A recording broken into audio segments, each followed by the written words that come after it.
স্বরোজগারে ইচ্ছুক রাজ্যের উদ্যোগী যুব সমাজের কাছে মাশরুম চাষ একটি উল্লেখযোগ্য সফল কৃষি পদ্ধতি। কৃষি বিজ্ঞান কেন্দ্র ধলাইয়ের পক্ষ থেকে সাহায্য পেয়ে মাশরুম চাষে উল্লেখযোগ্য সাফল্য কুড়াচ্ছেন ধলাই জেলার আভাঙ্গার নিপেন সিনহা। তিনি অনেকের কাছে অনুকরণীয় হয়ে উঠেছেন। আমরা আজকে চলে এসেছি আমাদের ধলাই জেলার আভাঙ্গা গ্রামে। আমাদের যুবক ভাই রয়েছেন যিনি মাশরুম চাষের মধ্য দিয়ে নিজেকে স্বনির্ভর করার লক্ষ্যে আজ ওনার সঙ্গে আজকে আমাদের দেখা।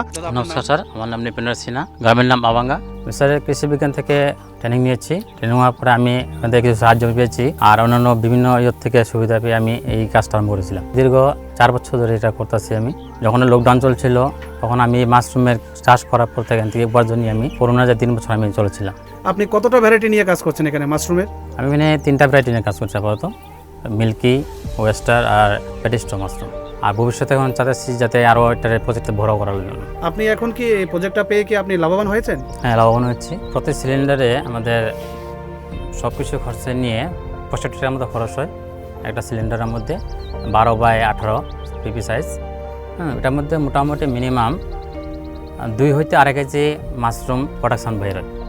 তো ওটা আমরা মার্কেটের চাহিদা অনুযায়ী আমরা সময় 150 টাকা কিলো, 160 টাকা কিলো বিক্রি করে থাকি।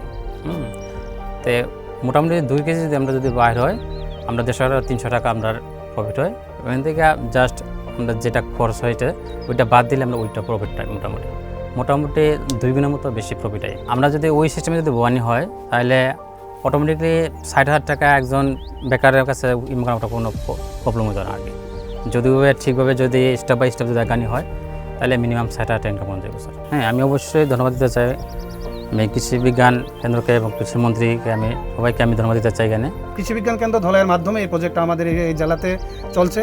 আপনার মাধ্যমে এই এলাকার আরও যারা যুবকরা রয়েছে আরও এগিয়ে যাক, আপনাকে ওরা ফলো করুক আমরা চাই। তো ধলাই জেলাতে নয়, সমগ্র ত্রিপুরা রাজ্যে রাজ্য সরকার এবং কেন্দ্রীয় সরকারের যৌথ প্রচেষ্টায়, যৌথ সহযোগিতায় বিভিন্ন প্রকল্প চলছে।